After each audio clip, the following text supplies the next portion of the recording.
Shalom, gimana kabarnya hari ini? Luar biasa? Dahsyat abis? Sama-sama bilang dong, dahsyat abis. Oke, sebelahnya tanya, lu luar biasa nggak hari ini? Oke, pasti luar biasa yang di sebelahnya ya. Kasih senyumnya dari sebelahnya dong. Oke, hari ini saya dikasih tema sama Chris, bulan ini bulan profesi. Oke, saya kasih judul yang agak provokatif. Saya kasih judul anak Tuhan harus kaya. Katakan sebelahnya, lu harus kaya. Ya, saya akan kasih 3 statement yang sedikit provokatif. Ya, tapi please jangan dulu di tweet, jangan dulu dipasang di status. Ya, nanti bisa salah karena saya punya 30 menit untuk sharing sama teman-teman apa arti dari statement itu. Yang pertama adalah orang Kristen harusnya hidup kaya. Orang Kristen harusnya hidup kaya. Yang kedua, hanya orang kaya yang layak jadi partner dari Genio Setiabudi. Jangan di-tweet ya. Yang ketiga, persyaratan untuk jadi seorang pengerja di Genio Setiabudi ialah ia harus amat sangat kaya. Ya. Jangan di-tweet dulu, apalagi pakai nama Budi. Wah, langsung nanti gue dicap, wah ini pembicara paling matre sedunia, sebandung.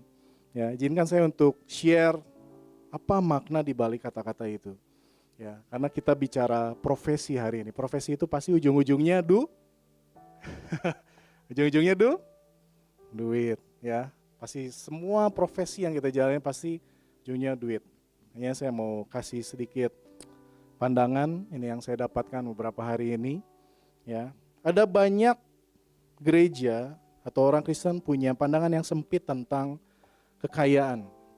Ya, bahkan ada yang beberapa yang nggak suka dengan kata kaya. Ya, di gereja itu sepertinya kata kaya atau harus jadi kaya itu dibatasi sekali karena banyak orang nggak mengerti dan nggak suka dengan kata itu. Perspektifnya sempit. Karena ada firman di Amsal, di 1 Timotius 6 ayat 10 bicara karena akar segala kejahatan adalah cinta uang. Ya, saya berpikir apakah mungkin ya karena ayat firman ini jadi perspektif kita jadi terlalu sempit tentang kekayaan. Ya, anehnya kita semua nggak suka miskin juga kan? Ya, kita semua tetap pengen makmur, betul? Ya, tetap kita semua hidupnya pengen diberkati. Ya, tapi ketika kita berbicara kekayaan, perspektif kita jadi sempit. Kayaknya hari ini kita akan share tentang itu. Ya, saya merasa bahwa ada beberapa hal yang membuat perspektif kita jadi sempit. Salah satunya adalah karena mungkin paradigma kita melihat orang-orang yang selama ini bekerja, membanting tulang, membanting istri, membanting anak, ya, membanting segala sesuatu yang ada di sekitarnya, gitu, hanya untuk mendapatkan yang namanya kekayaan. Ya, sehingga orang-orang melihat bahwa kekayaan itu jahat, uang itu jahat. Jadi kalau bicara sesuatu tentang uang, no. Bicara sesuatu tentang kekayaan, no, because he's evil. Ya, karena segala kejahatan asalnya dari situ. Ya. Itu yang pertama, yang mungkin yang terjadi. Ya, terus yang kedua, banyak juga yang terjadi adalah setelah kita banting segala sesuatunya, istri dibanting, ya, pelayanan dibanting, kehidupan keluarga dibanting, tulang dibanting, semuanya udah dibanting, nggak dapatkan juga apa yang dia kejar selama ini. Ya, tetap empty, tetap kosong. Kekayaan itu tetap dia tidak meraihnya. Sehingga punya perspektif yang sama bahwa uang, no, it's evil. Ya. Tapi saya mau share sesuatu. Kita coba baca di 1 Timotius 6 ayat 17, ada versi The Message nggak ya? Saya nggak tahu. Tapi kita baca yang versi Indonesia dulu. Bisa tolong ditampilkan multimedia. 1 Timotius 6 ayat 17. 1 Timotius 6 ayat 17. Oke, kita baca ya sama-sama ya.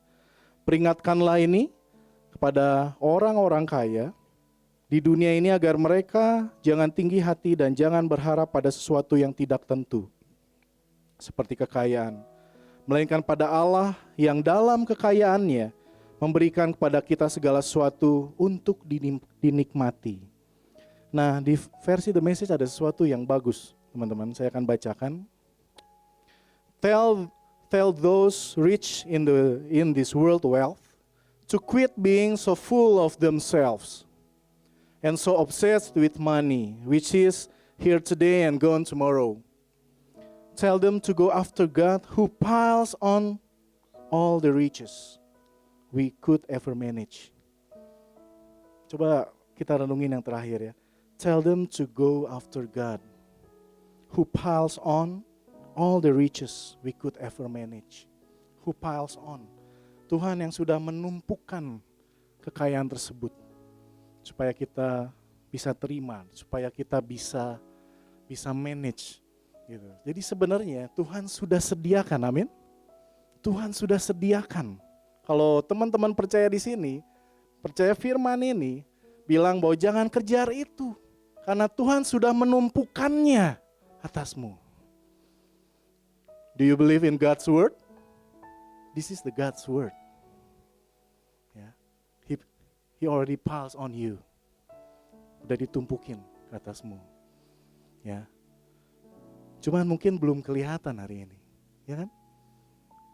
Belum kelihatan hari ini. Makanya kita terus mengejar yang tidak kelihatan itu. Tapi Tuhan berkata, ini janjinya. Dia sudah tumpukan kekayaan itu padamu. Yang bisa engkau kelola. Ya. Yang saya dapat adalah kekayaan bukan bicara tentang apa yang kita miliki. Tetapi lebih berbicara tentang keberadaan kita. Prosperity is about your being rather than your having. Kata ini sama-sama. Prosperity is about your being rather than your having. Being and having is different. Ya. Ketika kita kejar semuanya karena kita pengen memiliki. Kita kejar yang namanya kita pengen having. Ya, tapi being kita berada di situ. Ya. Saya berdoa supaya teman-teman pulang dari sini bisa merasakannya sebenarnya. Kalau having, bicara having, mungkin teman-teman yang pakai S-Class hari ini gak akan mungkin pulang, teman-teman yang pakai S-Pass hari ini gak mungkin pulang dengan S-Class. Ya, teman-teman yang naik Avanza ke sini gak mungkin pulang jadi Fortuner. Ketika Anda keluar dari ruang ini, mobil Anda tetap sama. Tapi kalau bicara being, bicara keberadaan, saya percaya Anda bisa pulang hari ini, keluar dari ruangan ini lebih kaya daripada Anda datang ke tempat ini. Amin. Ya. It's not about your having, it's about your being. Kita baca Yohanes 10 ayat 10.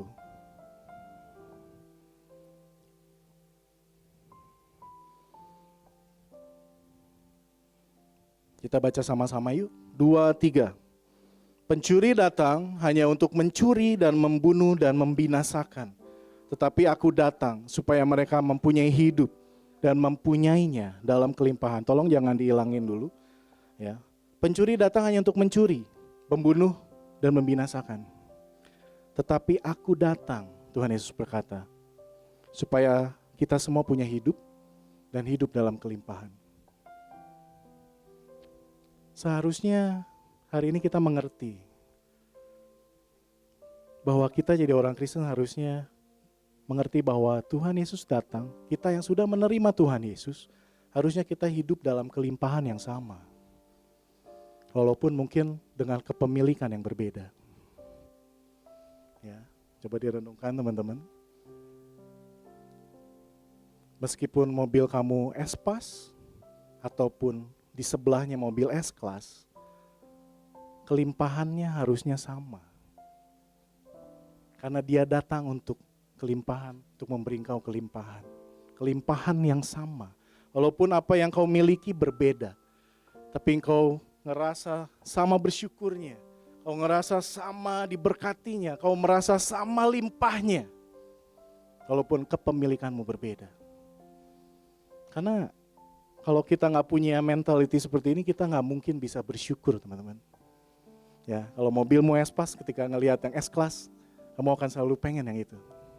Ya, dan sulit sekali untuk bersyukur dengan apa yang kau punya hari ini, betul? Ya.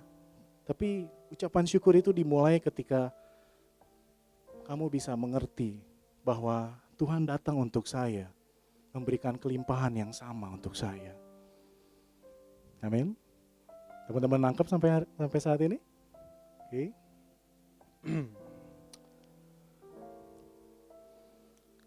Ada 3 hal yang saya mau share, ya. Sebenarnya hari ini saya berbicara tentang mentalitas kaya. Katakan mentalitas kaya. Toel sebelahnya, kamu harus jadi orang kaya. Dijawab sama sebelahnya, kamu juga harus punya mental yang kaya. Kaya itu bukan soal kepemilikan. Bukan seberapa banyak uangmu, berapa besar depositomu, berapa besar perusahaanmu. No, it's not like that. Ya. Saya mau kasih satu point of view gitu. Satu sisi yang lain bahwa kaya itu mengalir dari dalam keluar. Itu yang pertama. Gimana kita bisa berpindah dari mentalitas yang kaya, yang miskin, menjadi punya mentalitas yang kaya. Yang pertama adalah kekayaan itu mengalir dari dalam keluar. Inside out. Katakan inside out. Kekayaan itu mengalir dari dalam keluar. Bukan apa yang ada di sekitarmu, tetapi dari dalam keluar. Kita baca firman-Nya 3 Yohanes 1 ayat 2.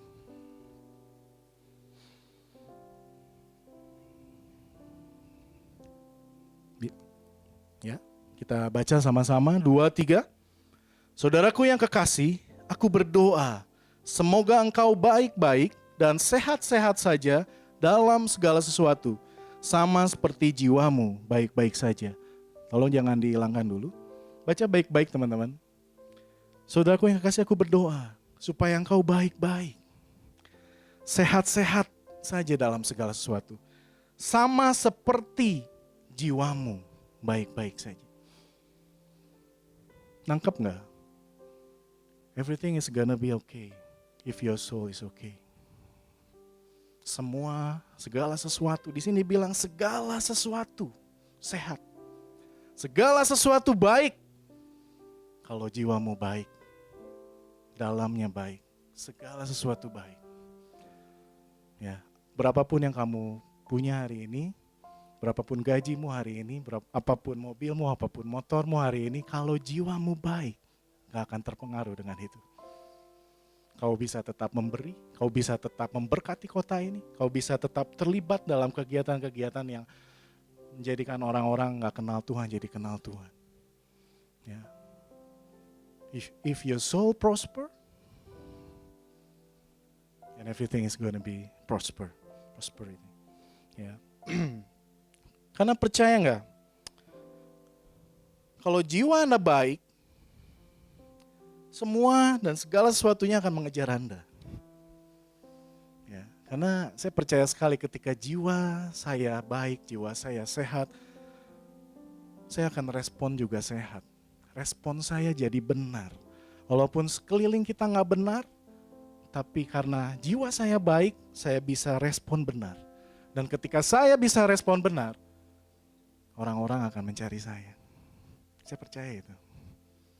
Saya percaya itu. Mereka mencari bukan karena saya kaya, karena saya punya perusahaan, bukan punya segala sesuatu, tapi karena dia melihat ada sesuatu di dalam diri saya. The Christ is in you. Yeah, the Christ is in you. If you have the Christ is in you, so everything outside is just fine. We'll be okay. Amen. Do you believe it? Oke. Banyak hari-hari ini tuh banyak yang mungkin berpenampilannya kaya. Coba kita lihat sebelah penampilan kaya nggak nih? Kelihatannya kaya, penampilannya kaya, tapi mentalnya miskin. Percaya nggak? Pernah lihat nggak orang kayak gitu? Melihat nggak orang-orang kayak gitu? Ya, coba kita pergi ke kawinan deh. Kita banyak lihat orang-orang yang bahasa Jermannya ginding, ginding, apa ya? Penampilannya oke banget, gitu ya. Pakai tas, ada logo-logonya, nggak boleh disebut ya. Logo-logonya kotak-kotak gitu ya. Tapi jiwanya miskin. Kelihatan dari mana? Hah? Dari mana, Rik? Ya, nyerobot makanan ya. Salah satunya itu, nyerobot makanan. Nggak bisa antri. Teman-teman yang bisa antri, saya mau katakan loh, kalian kaya. Bukan karena your wallet, man. Tapi ketika kalian bisa antri aja, sabar. Nggak ngomel, you're a rich person. Ya, di kawinan banyak sekali contoh, ini penampilannya kaya, tapi dalamnya miskin. Saya nggak bicara penampilan hari ini. Saya bicara apa yang ada di dalam hari ini. Gengsi, salah satu contoh yang lain. Kenapa gengsi? Apa sih gengsi? Kalau buat saya gengsi itu karena yang ada di dalam ini nggak kuat terima tekanan apa yang di luar. Gitu. Tekanannya udah arahnya ke sana misal gitu ya. Saya nggak bisa sebut merek gitu ya. Kalau kita yang nggak kuat dalamnya, kita pengen arah sana. Walaupun nggak kuat, kita paksa. Karena kenapa? Biar diterima sama komunitas. Gitu. Kalau jiwamu sehat, jiwamu baik-baik saja, kamu nggak akan peduliin yang di luar. Ya. Miskin adalah, kalau boleh saya katakan, miskin itu mungkin bicara kurang. Ya kan? Kurang berarti sedikit. Kalau kaya berarti lebih. Bicara lebih. Dan lebih artinya banyak. Banyak orang hari-hari ini ketika bicara kekayaan adalah bicara pindah dari yang kurang menjadi lebih. Ya, bicara dari yang sedikit menjadi banyak. Mereka banting segala sesuatunya supaya bisa pindah dari yang kurang jadi lebih. Ya, waktunya dia banting. Mungkin teman-teman yang ajak pelayanan teman-teman di sini mungkin selalu ada yang bilang, saya nggak punya waktu. Waktu Anda banting untuk cari itu supaya bisa pindah dari yang kurang jadi lebih, dari yang sedikit jadi banyak. Ya. Ini persepsi ya, persepsi yang ada adalah seperti itu. Tapi saya mau bicara bahwa gini loh, apakah setelah kalian punya banyak,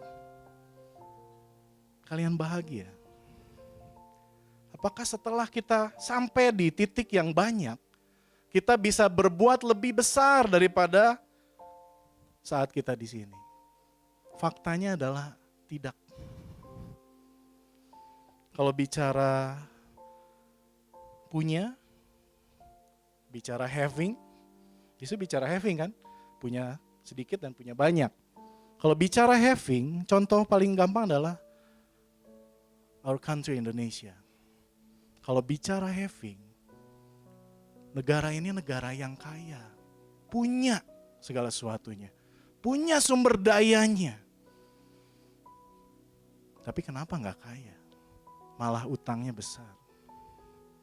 Karena mentalnya miskin. Gitu. Jadi jangan berharap kalian bisa punya lebih dengan mental yang miskin seperti ini. Gitu. Amsal mengajarkan kita untuk transfer dari kata kurang ke lebih, dari kata sedikit ke banyak, itu harus berhenti di kata cukup. Bilang sebelahnya, cukup.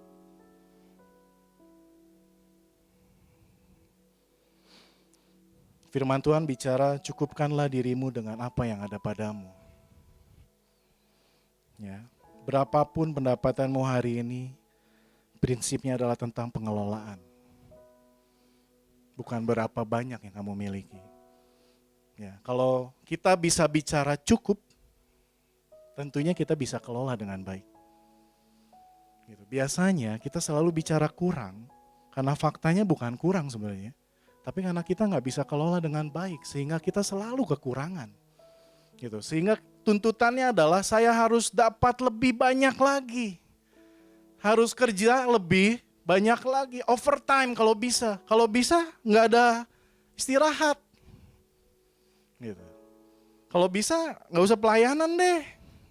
Pelayanan wasting time.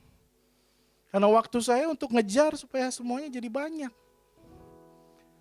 Percaya nggak teman-teman? Kalau kita punya mentalitas yang seperti ini, ketika kita sampai di sini pun, kita nggak punya arti apa-apa. Kita nggak berarti untuk siapa-siapa. Bahkan untuk diri kita sendiri pun kita nggak punya arti. Tapi ketika kita bisa berkata cukup, kau akan lebih bersyukur dengan apa yang kamu miliki hari ini. Kamu akan lebih bisa bersyukur dengan promosi yang diberikan hari ini. Mungkin temanmu lebih tinggi, tapi aku sama melimpahnya dengan temanku. Mungkin gajiku lebih rendah, mungkin posisiku lebih rendah, tapi aku sama melimpahnya dengan temanku. Ini tentang perspektif, ya. Itu yang pertama. Yang pertama apa? Kekayaan itu mengalir dari dalam keluar, bukan dari luar ke dalam, tapi dari dalam keluar. Yang kedua, kalau kita mau berpindah dari mental miskin ke kaya, yang kedua adalah thinking less of yourself. Tidak memikirkan dirimu sendiri. Katakan sebelahnya, jangan pikir diri sendiri. Kita baca firman-Nya di 1 Timotius 6 ayat 17.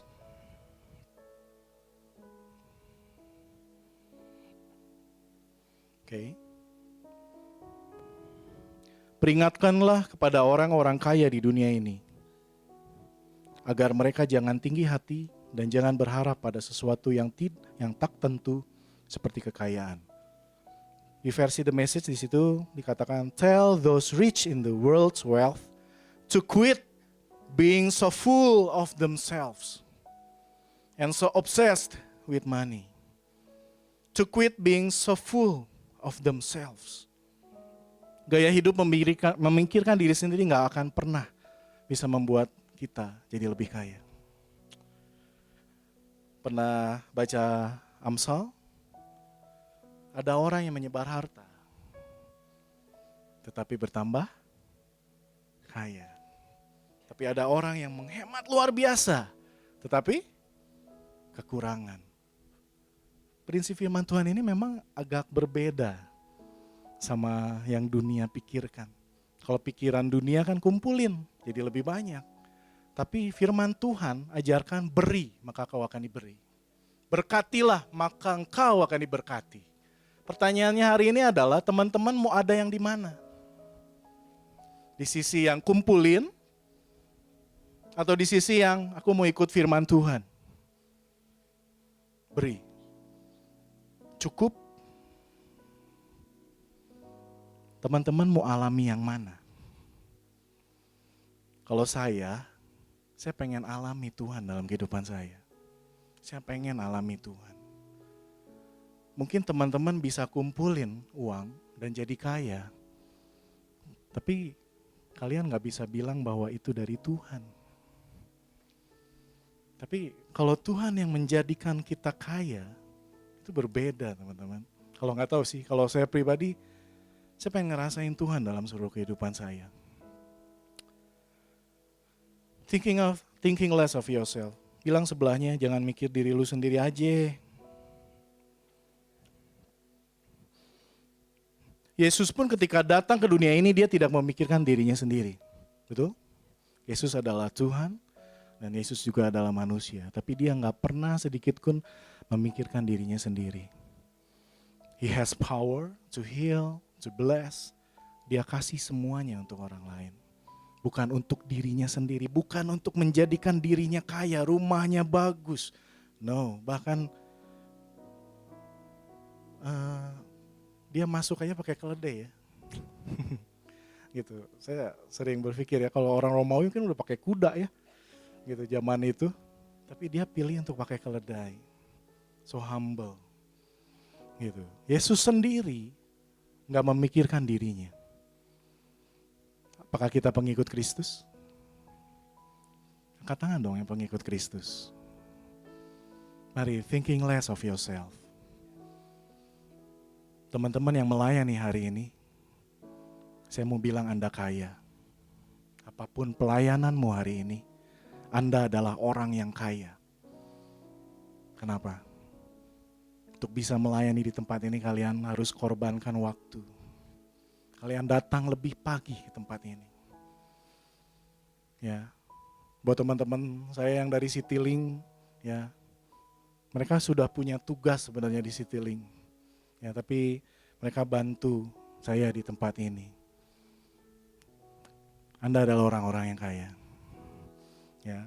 Anda yang buka rumahnya untuk Komsel. Anda adalah orang-orang yang kaya. Anda yang mau bagi waktu Anda untuk anak-anakmu atau untuk orang-orang yang baru kamu kenal. Anda adalah orang yang kaya. Ya. Bilang sebelahnya, Anda adalah orang yang kaya. It's not about your having. It's about your being. Kalau bicara being, ketika lu bagi waktu sama temen lu, you rich. Kau kaya. Dimana orang banyak kejar untuk jadi lebih banyak, gak mau pakai waktunya untuk itu. Berarti Anda lebih kaya dari mereka. Ya kan?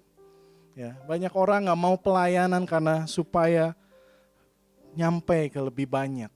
Tapi Anda mau korbankan waktu Anda untuk Tuhan. Anda lebih kaya. Ya.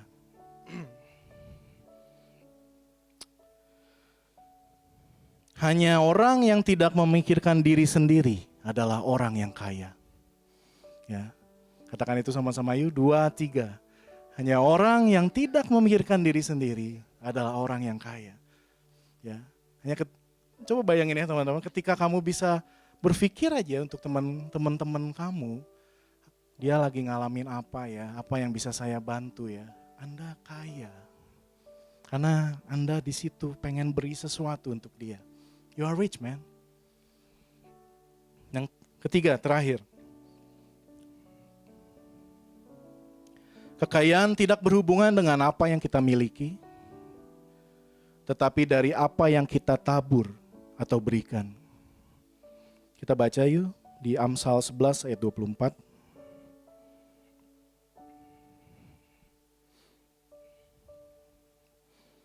Bisa tolong tampilkan Amsal 11 ayat 24. Ya, kita baca sama-sama. 2, 3. Ada yang menyebar harta tetapi bertambah kaya. Ada yang menghemat secara luar biasa namun selalu berkekurangan. Tolong jangan dihilangkan dulu. Di The Message itu bagus dikatakan gini, the world of the generous gets larger and larger. The world of the stingy gets smaller and smaller. Which one do you like? Larger or smaller? Yeah, the world of the generous gets larger and larger. Orang yang murah hati, yang banyak memberi, dunianya semakin besar dan semakin besar. Tapi orang yang pelit, dunianya semakin kecil dan semakin kecil. Ini firman Tuhan teman-teman. Sekali lagi, this is the word of God. Do you believe the word of God? Ya. Kenapa bisa begitu ya? Pernah gak merenungkan ini? Kenapa ya bisa nyebarin harta, tapi kok tambah kaya? Tapi ada yang hemat luar biasa, kurang aja tetap. Gitu. Kenapa ya? Yang saya dapatkan adalah gini. Saya suka sekali kata di Amsal ini dengan pakai kata menyebar. Buat saya yang saya dapat adalah seperti kita menyebar benih. Kalau apa yang kamu miliki itu adalah benih, ketika itu disebar, pertanyaan saya, benih itu bertumbuh gak? Pasti bertumbuh teman. Pasti bertumbuh. Ketika kamu sebar benih kamu, itu pasti bertumbuh. Dan mungkin kamu sebar cuma satu benih. Tapi yang kamu tuai, apakah cuma satu? Nggak pernah satu, selalu berlipat kali ganda. Ya. Jadi buat saya adalah, mungkin teman-teman pemusik bisa bantu saya. Oke. Kita nggak bisa pikirin diri kita sendiri. Bulan ini kita bicara tentang pekerjaan. Tapi yang harus kita pikirkan adalah gini. Untuk apa aku melakukan ini semua? To get yourself rich? Atau aku melakukan ini supaya aku bisa jadi berkat bagi banyak orang. Supaya aku bisa nyebar ke banyak orang. Supaya banyak orang diberkati. Karena aku diberkati. Firman Tuhan bilang loh, diberkatilah orang yang memberkati. Pertanyaannya, yang diberkati itu yang terima atau yang kasih? Hah? Benar. Diberkatilah orang yang memberkati. Kira-kira yang diberkati itu yang terima atau yang kasih? Hah? Yang kasih, teman-teman. Teman-teman mau alami firman gak? Ya, apapun pekerjaanmu hari ini, percaya gak Tuhan yang tempatkan kau ada di situ? Ya, gak perlu ngerasa minder dengan apapun. Kita semua harus sama melimpahnya dengan setiap orang yang ada di sekitar kita. Apapun. Karena percaya gak? Semua yang kau miliki hari ini bisa dipakai untuk kerajaan Allah. Tinggal perkataannya mau gak berkata cukup. Cukup untuk aku. Aku akan beri untuk yang lain.